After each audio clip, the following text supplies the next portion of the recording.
Hi, everybody. Thanks for coming to hear my speech today.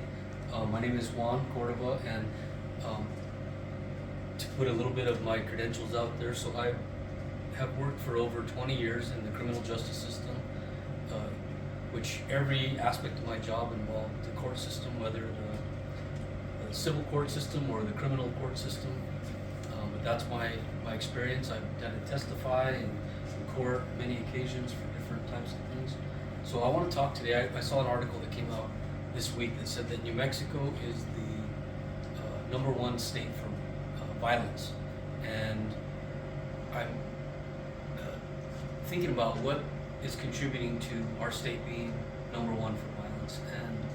And one idea that I'd like to float out there, one thought, is that our prison system's sentencing system is actually flawed. In the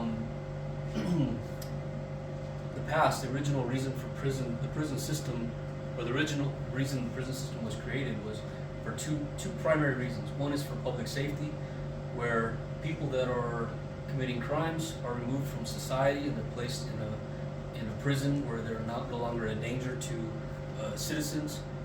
And number two is that they are going there for a deterrent. So if you're considering committing a crime, in the back of your mind, you should be thinking, okay, if I commit this crime, I'm looking at this type of a consequence. That's the original reason for prison. So what has happened is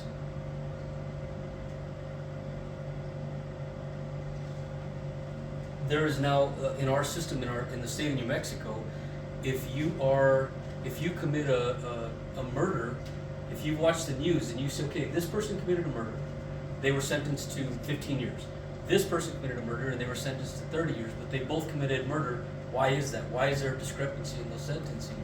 And the reason why is because the way that the law is set up in New Mexico is that if you serve at least 1 year of your prison sentence for whatever the crime is, you can now be eligible for parole, and your parole time actually counts as your sentence time. So a judge can say, okay, you committed a murder, I'm gonna give you 15 years in prison, and then you're eligible for parole. So you're still under your sentence. You're on parole. You can be on parole till however long. That's still part of your sentence. And then they could tell somebody else that committed a very similar crime, you're gonna be in prison for 30 years and then go to parole.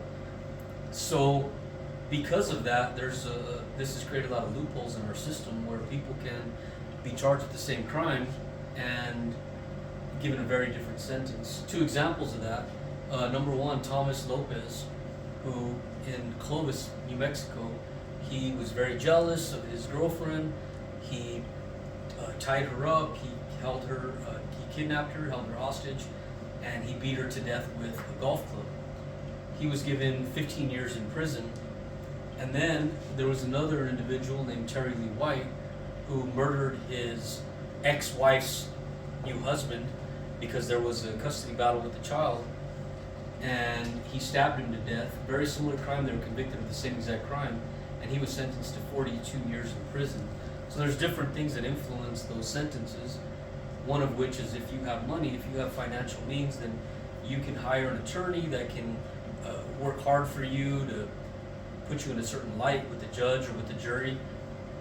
And if you don't have money, then you have the opposite problem. You don't have the same resources to be able to fight for you. And I disagree. I think that if you commit a certain crime, if you commit murder in the first degree, then you should be given a certain amount of time in prison, regardless of the circumstances. That's it.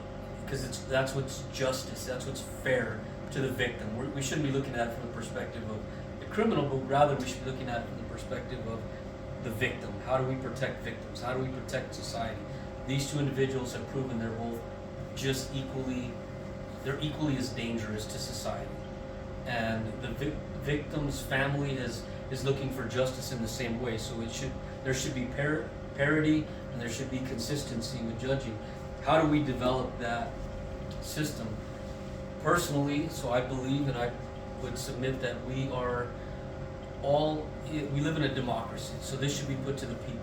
People should take a vote and decide what should the sentencing guidelines say? If you commit first degree murder, premeditated homicide, you should receive this sentence.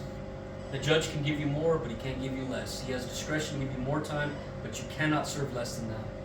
And that should be applied to any violent crime, and I would submit to any crime in general, but especially to violent crimes.